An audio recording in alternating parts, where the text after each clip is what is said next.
নমস্কাৰ বন্ধু বান্ধৱীসকল, নিখিতাছ কিচেনলৈ আপোনালোক সকলোকে পুনৰ এবাৰ স্বাগতম জনাইছো।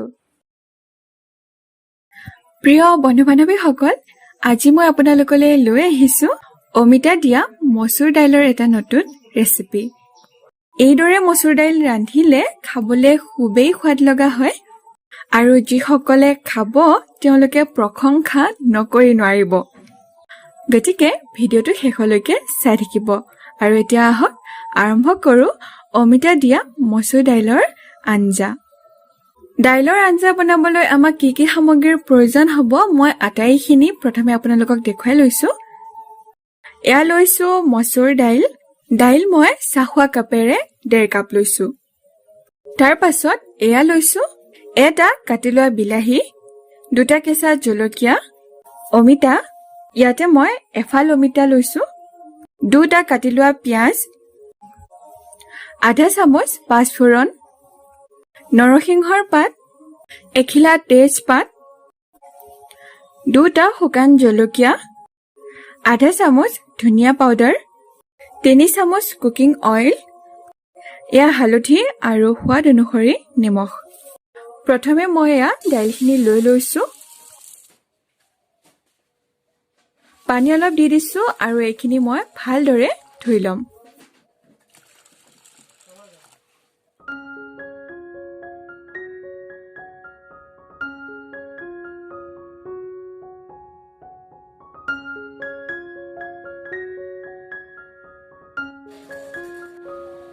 দাইলখিনি ভালদৰে ধুই ললো। এতিয়া কুকাৰ এটা লৈছো আৰু ইয়াতে দাইলখিনি দি দিছো।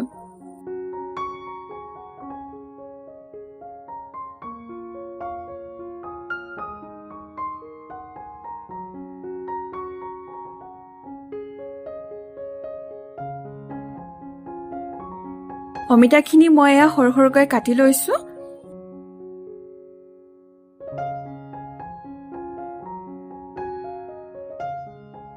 তাৰ পাছত ইয়াতে অমিতাখিনি দি দিম।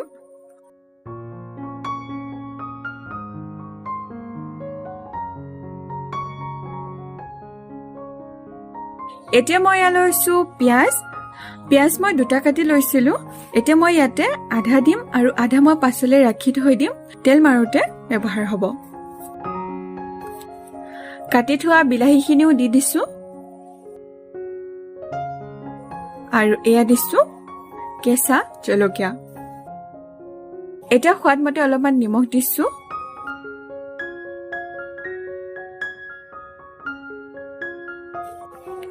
তাৰ পাছত এতিয়া আমি ইয়াতে দিব লাগিব পানী। পানী মই কিমানখিনি দিছো এয়া আপোনালোকক দেখুৱাই দিছো। এই বাতিটো দেখিছেনে? এই বাতিটোৰে 4 বাতি পানী মই ইয়াতে দি দিম।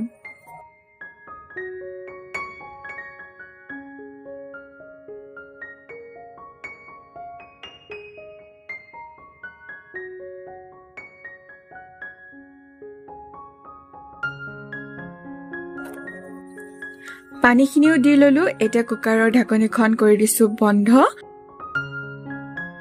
আৰু গেছৰ ফ্লেম অন কৰি এয়া কুকাৰটো গেছত বহাই দিছো। এতিয়া আটাইখিনি ভালদৰে সিজিবলৈ মই 5টা চিটি অহালৈকে ৰাখি দিম।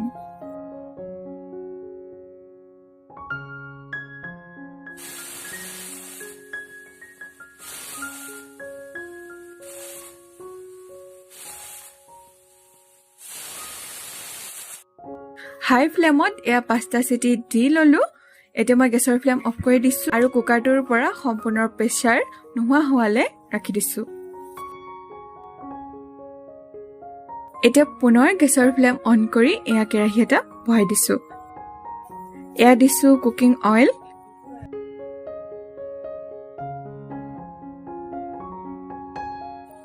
তেলখিনি অলপ গৰম হ'বলৈ দিম।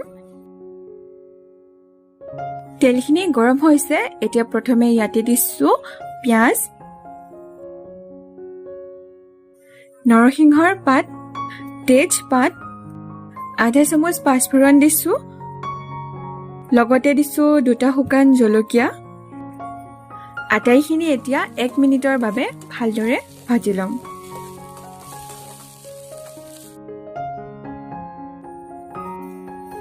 তাৰ পাছত এতিয়া ইয়াতে দিছো আধা চামুচ ধনিয়া পাউডাৰ। পুনৰ এইখিনি ভালদৰে মিহলাই দিম।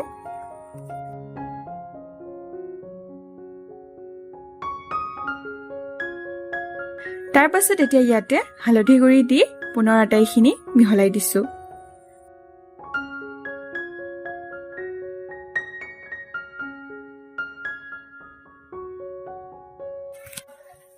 কুকাৰৰ পৰা সম্পূৰ্ণ প্ৰেছাৰ নোহোৱা হোৱাত মই ঢাকনিখন খুলি এবাৰ দেখাই দিছো।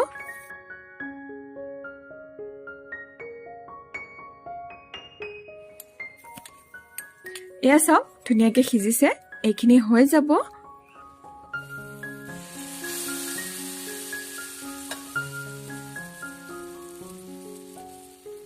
এতিয়া অলপ অলপকৈ দি এয়া আটাইখিনি ভালদৰে মিহলাই দিছো।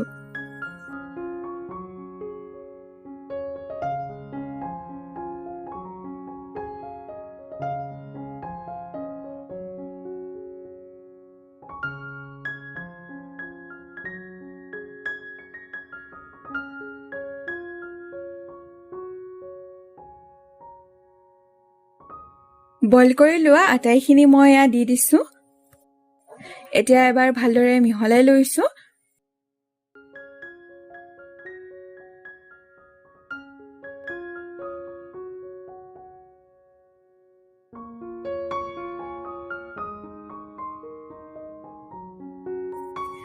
এতিয়া মই এয়া ঘুটনি এডাল লৈছো আৰু আটাইখিনি এবাৰ ভালদৰে মিহলাই দিম।